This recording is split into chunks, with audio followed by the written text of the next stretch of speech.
What is poverty? As a social geographer who has devoted his adult life to serving the poor, I am drawn to the myriad forms and causes of extreme poverty. For over 20 years, my humanitarian endeavors focused mostly on urban populations, particularly in Mexico City, Tijuana, and Medellin, Colombia. Heretofore, I lacked opportunities for examining rural poverty and learning how people become displaced from the country to the city. I welcome the prospect of seeing firsthand what similarities and differences exist between the two. Certainly, poverty strongly influences individuals and families, but what are the long-term impacts upon the children and youth who inhabit destitute environments? What avenues of help do they have? Specifically, access to education, health services, and vital resources. Lacking these, adolescents trapped in a cycle of poverty are powerless to escape the consequences of crime and discrimination. They fail to realize their full human potential. Breaking the chain of intergenerational poverty, therefore, is key to eliminating extreme poverty. For Thanksgiving week 2023, I piggybacked on a humanitarian service project conducted by Charity Anywhere, a nonprofit run by Gordon Carter of Bountiful, Utah. With a team of 10 adults and 30 American youth, the volunteers drove to Puerto Penasco, Mexico, principally for the purpose of building 2 homes on the outskirts of the city. Meanwhile, my participation in the project included helping Gordon to administer doses of fluoride to elementary school children and passing out donated gifts to them. For the following 5 days, I was able to see just how impoverished the Penasco community is. Most natives of Puerto Penasco are impoverished to some extent, but I was further able to visit several families that inhabit the city dump, located not far from the 2 homes the construction teams were building. It proved to be a brief but insightful learning experience for me. Puerto Penasco, better known to American tourists as Rocky Point, is a decaying fishing port located in the northeast corner of the Sea of Cortez. It is part of the vast Sonoran Desert. The fishing fleet is turning to rust, and the once thriving fish market is shuttered. In recent years, the economy has been bolstered by tourists from Arizona who come to frolic on the beach and to purchase discount drugs. Business is concentrated around the relatively small downtown, where vendors hawk their Chinese-made souvenirs in hopes of earning a few dollars per day. Beyond downtown Penasco, the poverty begins in earnest. The few miles of asphalt roads give way to endless miles of unpaved streets, extending miles into the eastern horizon. Sand from an ancient time when the sea covered this region is what the roads and buildings are built upon.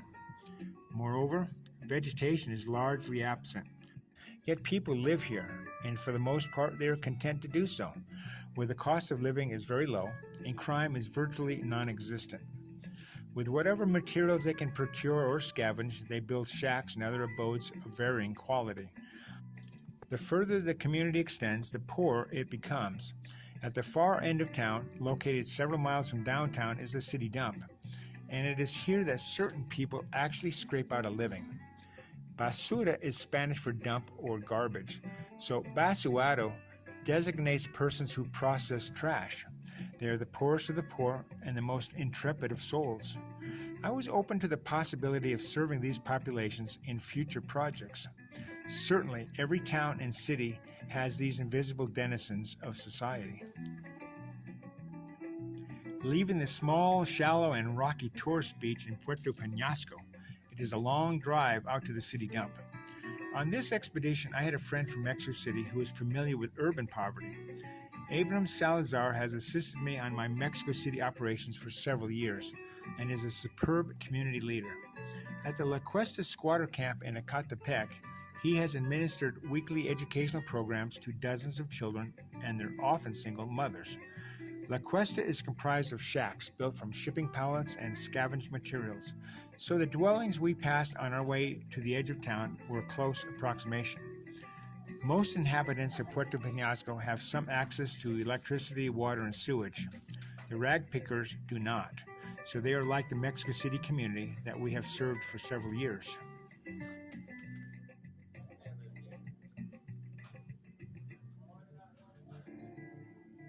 Because Abrams and I are not conversant in the same languages, we took a third member with us to serve as interpreter. Weston Reed from Kaysville, Utah served his LDS mission in Guatemala and is fluent in Spanish. Plus, he has great empathy for the poor and was able to get the Basuaros to open up to us about their lives. Long before reaching the actual dump, the landscape is littered with garbage. Trash has been dumped alongside the road, likely to avoid costs of dumping in the municipal city. Most of the pollution is plastic and wind-blown debris, the flotsam and jetsam of shopping bags and other detritus distributed by the constant winds. But the broken boats, jet skis, and tires also assault the eyes. It is unlikely that any of it will ever be recycled or buried in a landfill. Finally, arriving at the dump is presaged by the stench of decay and burning smoke of garbage. It is an alien landscape within an alien landscape. In approaching the community, I was concerned at first with how the Basuaros would treat us. Were there criminals amongst them who might assault or rob us? Maybe the residents resent being looked down upon by rich folks like us. I was particularly curious to know about whatever families and children reside there. My initial assumption was that many of the Basuaros come from elsewhere, perhaps as migrants from Central America. Were they intent upon ultimately making the harrowing crossing across the Arizona desert in search of a better life? In any event, the Basuaros represent the poorest of the poor. Like the Dalit or the untouchables of India, they do the work no one else is willing to do, namely process garbage and retrieve anything that can be reused or recycled, especially aluminum cans and metals. Every town and city in the developing world has a dump in which people scrape a living from the dust and the rust. It is sad that they do not get more public notice or civil representation, yet they are essential to modern society. Throughout Puerto Penasco is a plethora of secondhand shops and daily flea markets. Clothes, tools, appliances, furniture, and knickknacks are all grist for the mill. In poor communities, there is high demand for things abandoned by the more fortunate.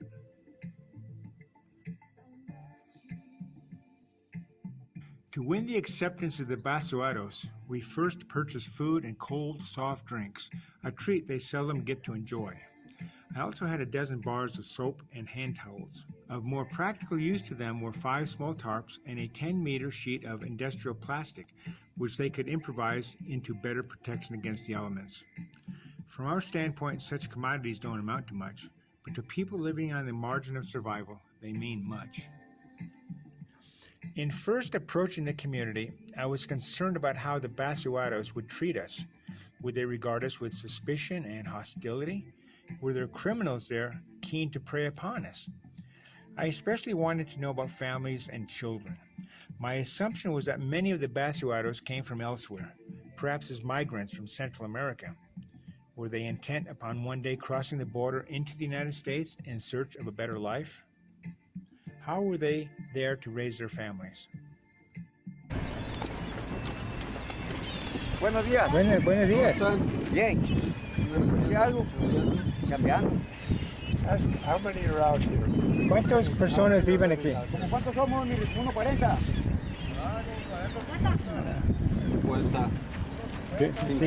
50. Upon entering the dump, any fears I had of resentment by the Basuaros was quickly put to rest. In fact, they welcomed us with kindness, open arms, and deep gratitude. Their humility was humbling to us. Within minutes, we had a crowd of people gathered around us. Around 40 people live in the Penasco dump, many of them children. It did not take long to distribute the goods we had with us. To each of the mothers, I gave a small tarp, soap, and wash towels. ¿Cuántas familias son aquí? Que tengan niños. Ahí para que puedan. ¿Esto, Neil? Sí, todas cosas. Okay, there's soap, jabón, for las familias. Okay. Tenemos jabones. Siempre es bueno un baño.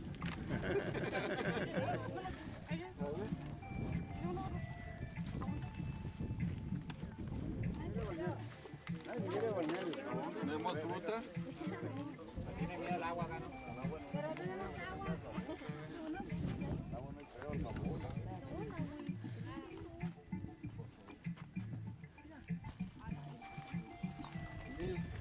¿Qué?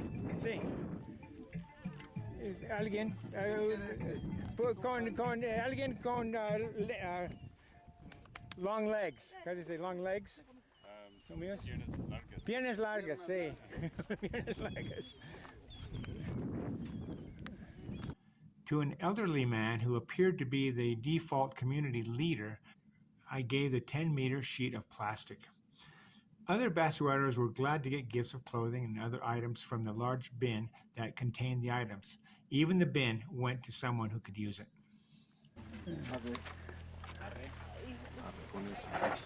Okay. Eso es lo que tenemos para ustedes. No es mucho, pero lo hacemos. Recycling plastics. And aluminum cans and things. Somos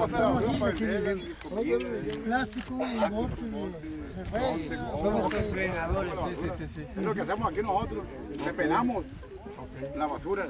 ¿Qué necesitarían El más señor dijo ustedes? que hacíamos nosotros aquí en el relleno, depenando para comer, porque no hay nada en el pueblo. ¿Cuánto sacan para comer? 100, 200, es que nada. A veces no hay nada, a veces no hay nada. Yo ahorita sacamos los...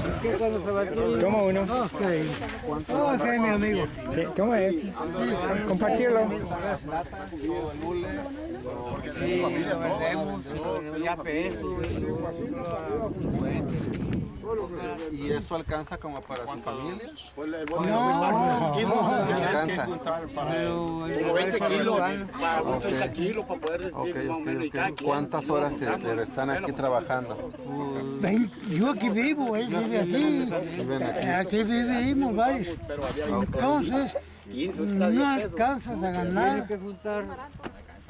100 kilos de PEP para poder ganar, para ganar 250, pero eso se lo evitan 2 días. Exactamente. Sí, está muy barato el bote.